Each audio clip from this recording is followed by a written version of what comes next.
Hello, everybody. I'm back. We have a few seats in the front if everyone wants to move up into the front. We have an exciting session for you today titled The Top 5 Mistakes Utilities Make When Trying to Innovate. So joining us for this Fireside Chat is the CEO of EPIcenter, Kimberly Britton. Please help me in welcoming Kimberly to the stage.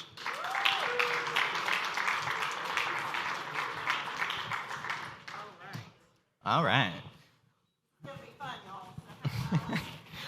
Welcome to ETS, Kimberly. Yes, glad to be back. You know, the ETS is one of the first things I did when I came to EPIcenter. Literally, my second day, I drove to Austin and came to ETS. This is a full circle moment, then. This is a full circle moment. Previously attendee, now a speaker, a Fireside Chat presenter, Absolutely. even, yes. Absolutely. So, our theme this year for ETS is Power Up. So we have a fun acronym to really describe that theme to people, which is our SCORE acronym. So SCORE, S-C-O-R, stands for Sustainability, Customer Empowerment, Optimization, Resiliency, and Electrification. Yeah. So a lot of our panelists have really discussed a few of those topics today. Yeah. So now I want to hear from you specifically in regards to utilities and that SCORE theme. Yeah, absolutely. Well, and I feel very well set up today by all of the conversations because I heard nuggets of what we're going to talk about here in just a moment. So that got me excited. And really, to be able to accomplish all of our climate and financial goals that are ahead of us, we're going to have to get technology where it needs to be and to evolve our business models, right? So we're looking forward to having a conversation today about being proactive, not reactive. But first, we got to focus a little bit on the negative side of things. Yeah, so before I start a new project, I always want to know what I shouldn't do. Right. So I'm glad that we've put this list together. Before we go into the list, how did these ideas begin for you? Well, so EPIcenter works with utilities all the time and their innovation processes and our innovation management program. But when I was preparing for this talk, I didn't want to just say, okay, and reconfirm our own ideas and our own experience. So some of them are here today with us, and I have spoken to other connections that we have in the utility industry, both vendors and utility executives. And I asked them, what are those mistakes, those train wrecks of innovation that you have seen utilities make? And so we developed our top 5 list out of that today. So the quotes you're going to see on the screen are actual quotes from these folks, but we've promised to protect their identity, so they're not attributed. Nice. Yeah. Because plot twist, we all fail. Everyone in this room has probably failed at Absolutely. something once. Right. So good. So let's get started then. Yeah. Tell me number 5. All right, so number 5, activity without purpose and focused commitment leads to total disaster. Right. Okay, so What does that mean? Yeah. So I've used this term before, and I'll use it again because it came from an Air Force pilot friend of mine. She said that in the Air Force, they talk about all thrust and no vector. So it's lots of activity, lots of sound and fury, but you don't get anywhere. Right. And I see a lot of times that produces what we call at EPIcenter innovation theater, where there's a lot of stuff going on, a lot of pitches happening, and frankly, it just leads to frustration, both on the part, I think, of the utilities and the folks who are pitching, right? So one of the things that we hope to divert from and having this conversation is that let's just not make it, let's have a plan and not just make it about show and tell. Right. I love when you say innovation theater. That's one of probably my favorite quotes from you. And you're right, at the end of the day, we have to plan, but actually do after the plan. Yes, absolutely. So tell me number 4. Okay, number 4 is veering outside of the lane, but not asking for directions. For utilities who are historically, and I know there's tons of exceptions in the room, we've heard tons of conversations about that, but you've seen this where the muscles, the DNA of a utility is about being risk adverse sometimes. It's about keeping those lights on, keeping the power flowing, and being resilient, right? And taking care of their customers' needs. The challenge of that is that DNA and that muscle mass doesn't always embrace the risk of innovation and increasing that risk tolerance. So sometimes it's a challenge, right? So sometimes you need some help. But what I watch them do sometimes is they don't hire that new blood that person that comes in with a fresh perspective, maybe from another industry, maybe from another space, that can bring those fresh ideas to help inoculate the rest of the group, if you will. Now, those people are annoying, and they will drive you crazy, and they will push the boundaries, or frankly, just you need them to learn what you truly, your constraints, but at the same time, encourage them. The other thing is, frankly, that's part of what EPIcenter does. Utilities bring us in to help them navigate this challenge of innovation. So. Yeah, nice. So I don't have an energy background. I come from education, so I'm one of those annoying people where I just asked a ton of questions and still do to this day. But you're doing amazing work at EPIcenter when it comes to pushing the needle forward on utility innovation practices. Right. So thank you so much for doing that work. Tell us a little bit about number 3. Okay. So I'm going to make somebody mad here because they have this. So just hang with me a second. Number 3 is calling innovation everyone's job, or designated one person the guru of all things innovative. So I'm not prejudiced against people with the title, so let's talk about that. But I think what happens in an environment where everyone is supposed to innovate is that there's not a clearly defined, what is innovation for your institution?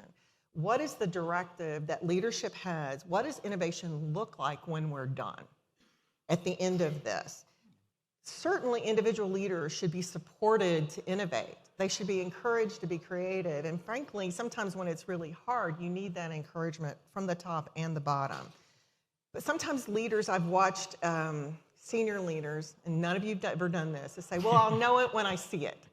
Right? But then that lacks that clear directive. The other thing, for that person who is the one guru on which all innovation hangs for that institution, how unfair is that? Because not one person nor one department can do this in a vacuum. So I think what it does is the top leadership starts to get skeptical and annoyed, and then everybody on down becomes frustrated. I've experienced it. Yeah, definitely. So it's really, I think a good example of it, you're based out in San Antonio, is the city of San Antonio. Yeah. So the city of San Antonio, Brian Dillard runs a team out. He has a whole team of innovators that when we first met, there was only 3 of them, and they've now expanded throughout their whole innovation team. So I think that's something really great about San Antonio. They do. And Brian and his crew are good friends of EPIcenter and our folks, and we love working with them. I think that the biggest issue for the environment is that sometimes we only consider, and I think Brian's been challenged by this, I know that many of our utility partners have it, only considering the financial ROI, because y'all, sometimes it's costly to do this work. We were just talking about how are we going to pay for all of this? And so it's very tempting, I think, in the utility environment to think about only what's the financial return on investment for our work. And in reality, there are other types of ROI in this space. And so trying to think more holistically about what a return on investment looks like for the process of innovation, the numbers have to work. At some point, we need to make this pay. But along the way, there are other things like learnings. How are we developing our leadership from within and without? And how does the culture of the organization evolve as a result of a more holistic calculation of our ROI? Right, yeah, so that was number 2, only considering that and really that holistic approach. So I think that's great. And, you know, it kind of just speaks for itself if you kind of think about it in that sense. So your last one. Yes, number 1. Number 1. Right here. Tell us a little bit about it. Okay, so this to me is the deal killer for everything. You can have great aspirations in terms of innovation, but if you don't address the cultural issues, the internal culture of the organization, and you pursue innovation with the same old mindset, you will find frustration and defeat. So things like, for instance, you hear the reasons why it's hard to do something new, because this is hard work. In our work at EPIcenter, we say we don't just tell you what's wrong with you. We help get in, and we don't do that, actually. We work alongside you in the mud and the blood and the sweat and the tears to help move these things forward, because it is intense and hard work. And in doing that, but you do hear things like, maybe past success can sometimes be a defeater of innovation. past failures. We tried that, it didn't work. Legislation, regulatory issues, no budget, all of that is valid for not being able to move these projects forward. There are headwinds that push against you as you attempt to do this work. And truly, it is true that inertia is alive and well in the utility sector. So, but it doesn't have to stay that way. It doesn't. And one thing that you mentioned is having that same old mindset. And Right. I think the way to get out of that is through being uncomfortable, doing Yes. things that you're not used to. I have a colleague who we work with at Zpryme. I think she's in the room. She always says, if you're not uncomfortable, then you're not in the right space. And Right. so it's all about really doing it there. So we've talked a lot. We did 5 things of what people shouldn't do. Right. Let's kind of transition just a little bit into maybe a more positive outlook. Leave it on a positive note. Right, yes. Exactly. Yes. Well, I mean, truly, this is not, again, not rocket science. It is electric science, so to speak, and gas science. There you go. And it's not unique to the utility industry. We've seen this in other industries in which we've worked and lived. And I know that many of you, this is not news to you. You've lived it. You may be living it now, or you may have overcome it. And what I'm about to share with you, you've probably seen the best of, or you are the best of the things that we're sharing at this one. But maybe you haven't thought about them this way. But at EPIcenter, when we're working with a utility very intimately about how to really vet emerging technologies and new business models, how to operationalize them into their everyday lives while they keep the lights on and do their day jobs. We have seen if these 5 elements are in place, then there's maybe success is not assured, but it is certainly bolstered and helped, and the ability to overcome those headwinds of innovation are much easier to do. So, Yeah, definitely. So tell us a little bit about the first one, leadership, buy-in, and support. Well, I think this may sound super easy, but in the sense of we all know that when you try to do something new and fresh, that having the support of your top line leadership and having them understand things like this may take time, it may not have an immediate financial ROI. There are things like that you need whether it's a CEO, it doesn't have to be, but that helps, or some other leader who is visibility within the organization that can push forward and remove barriers. So having that leadership buy-in and support is absolutely critical. Nice, yeah. So then for number 2, clear alignment with organizational strategy. So we won't even take on a client's project unless we know a couple of things. One, that there is an organizational strategy. So certainly That's important. That's important. And that it's clearly defined with expected outcomes. That way, because as a team member coming alongside them, we have the ability to align a process, even though we have a defined process that we bring in, and that leads us to number 3. Yeah. It aligns with that strategy so that we know that we're headed, we don't have just that thrust, we actually have vector. And that's where this comes in. And so that's where we have found, again, we have to have that clear alignment and that ability to deliver on the very thing they've committed to their publics that they're going to do. So Yeah, definitely. So we talked a little bit about defining that process and funding, which kind of leads us right into our next one, the right team at the table. We talked about it's not one person's job, it's not. Tell us a little bit more about this. Yeah, well, I actually want to go back, if you don't mind, about the defined process and funding just a little bit. I also want to say that while almost anything new and fresh takes money, I think that that's probably one of the fallacies that you have to have a very deep-pocketed budget in order to do things that are innovative.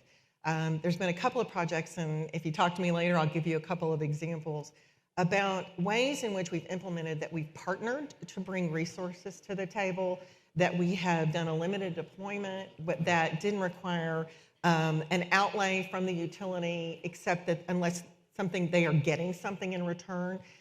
There are lots of creative ways, and in some cases we've seen some things that were federally funded. You have too, I'm sure. That really does help. But the other thing I talk about is EPIcenter uses a gated process whereby there are go, no-go decisions made at every level.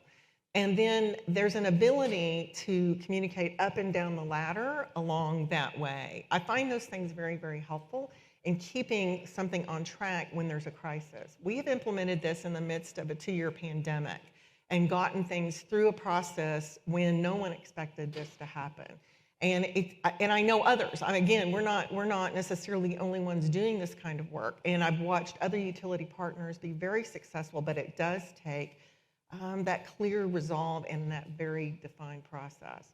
But back to the right team at the table, we're starting to get to the really, really important stuff here. Yeah. The people. People always really matter, obviously. So the important thing about a process, I learned this, oddly enough, in my healthcare days. I worked 22 years in a public healthcare system. And the thing I noticed, we had about 4,000 employees and we had 50 locations. That's a lot. So when you're trying to inculcate a culture or a process or something across that many team members who are that spread out, it's really hard. So bringing a group of folks at a mid to lower level together that are representative, like a very highly functioning legislature, if you will, that touch every key area where innovation has to occur within an organization, who are, by the way, appointed by their senior leadership and held accountable by them. That stuff works. Let me just tell you, it's very exciting to watch that. Plus, what you're doing is you're developing tomorrow's leaders. You're making that muscle mass move more deeply within the organization. And so having those folks there gives them something, it's very exciting to do. It's an honor to do this. It's thrilling, again, if they have that senior leadership support. All right, you want to talk about the last thing? So number 5, our final tip for everyone, right mindset. So it sounds simple, but I imagine... it can be really hard because, again, this is hard work. And utilities are challenged by so many things, whether it's the environmental situation or it is the regulatory environment or it's the demands of customers and just frankly the demand for energy, growth in an area, those kinds of things. Finances are challenging. But coming to the table with the right mindset of not we can't do this or we've tried this before and it didn't work, to be able to come with how can we?